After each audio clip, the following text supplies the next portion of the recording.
There are many people in the climate movement who disagree with that, who say that Marx didn't write about the climate. And because Marx didn't write about the climate, Marxism itself doesn't apply to the climate catastrophe. Connor, what would you say as a Marxist to this statement?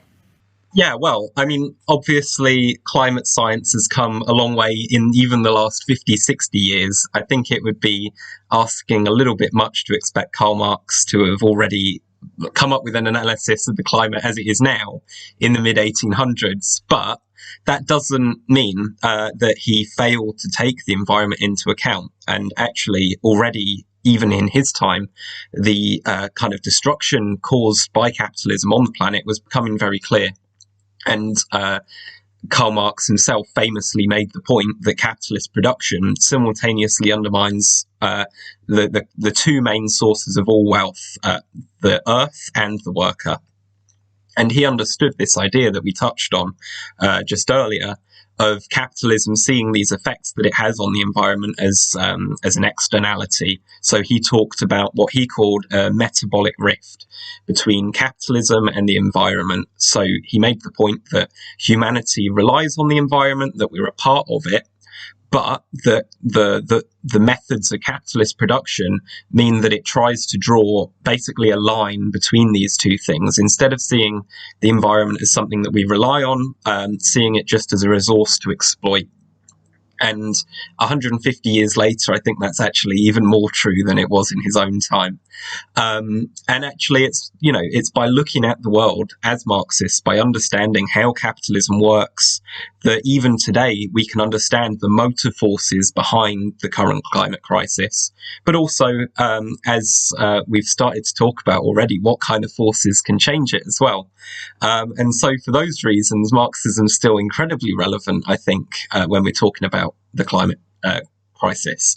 And actually, Karl Marx had to argue against a lot of ideas that you even see in the movement now, ideas like overpopulation, which many people kind of pin the climate crisis on these days, are actually not as kind of new ideas as I think some people might think.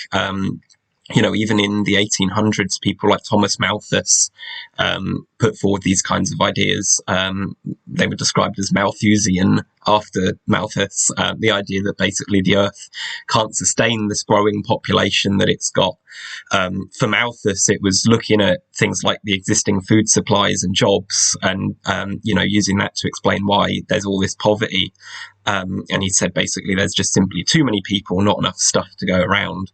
But Marxists have always pointed out that it's production, it's the way that we're producing things that's the problem. And you look at the food waste that we were talking about earlier again, and I think that that's clearly true. It's not that there's not enough food, even with a way higher population than in Malthus's time.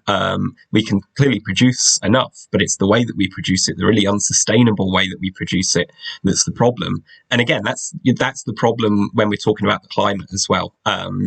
It's that this stuff being produced in an unsustainable way, not that there's too many people, not enough kind of within the planet to cope with the amount of people that we've got. We could feasibly actually deal with many more people that we've got. And you can look at the data as well, like low income countries, which in 2014 were 52% of population growth were in these low income countries, but they only saw a 13% increase in CO2, whereas in high income countries where population growth is much smaller, more like 7%, there's way bigger CO2 increases, so about 29% in fact. It's about the way that things are produced rather than just the pure numbers of it, basically.